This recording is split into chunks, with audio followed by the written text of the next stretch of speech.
At the NHL trade deadline, the Carolina Hurricanes, led by general manager Eric Tulsky, tried to get their hands on Mitch Marner.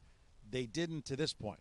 But Pierre, you spoke to Tulsky. May that battle not be over just yet? Well, and let's be clear, when we did this interview on Sunday for a piece I wrote in The Athletic on Monday, we did not mention the name Mitch Marner because that would be tampering. But what we did discuss is the fact that the Carolina Hurricanes have a lot of salary cap room this offseason. In fact, Tulsky said even if he tried to sign all of his players on expired deals, he would still be $20 million under the salary cap this summer. So watch out is really the message here, because Carolina, as we know, is always an active team trying to take big swings, and they will do that again this summer with all that cap room. But yeah, I'll say it. I mean, if Mitch Marner does go to market July 1st, I would expect the Hurricanes to be one of the teams at least finding out if they can be on his list, because they tried to trade for him, as we know. That's been reported. So it's fascinating from that point of view, but also in terms of Carolina saying, hey, we're contenders right now, but we intend to be very aggressive this summer. Can we see a lot of aggression right across the board, though? I mean, Pierre, we've seen about 1.5% increase in the cap over the last 6 years since COVID. Now we're going to see a 25% increase over the next 3 years. At least that's the projection right now. Are we going to see free agency go crazy? The general managers meeting here in Palm Beach, Florida.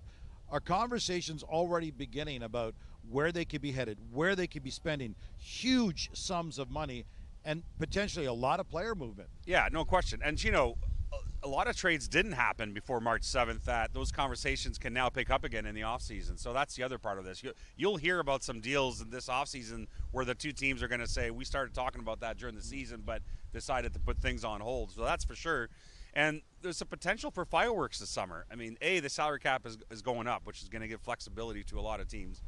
But go around the league. What happens with Marner in Toronto? If the Leafs can't sign Marner, now they have cap room. How do they react? Who do they go after?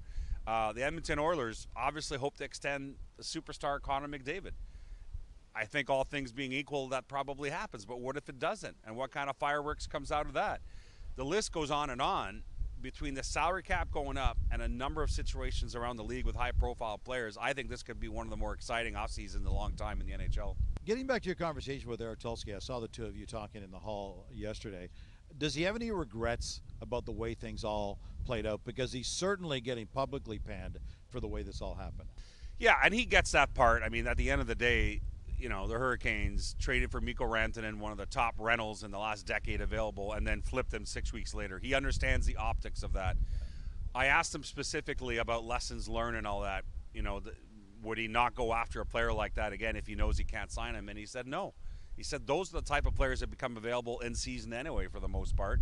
They will continue to be aggressive and take swings if they're Carolina. But he did add this, that it's the first player that he can think of in his time in Carolina that has come to Carolina and not loved it right away. A lot of players love it when they get there, and they thought that's what would happen with him, and that's why they took the gamble, and they hoped they could extend him in those 6 weeks that they had him.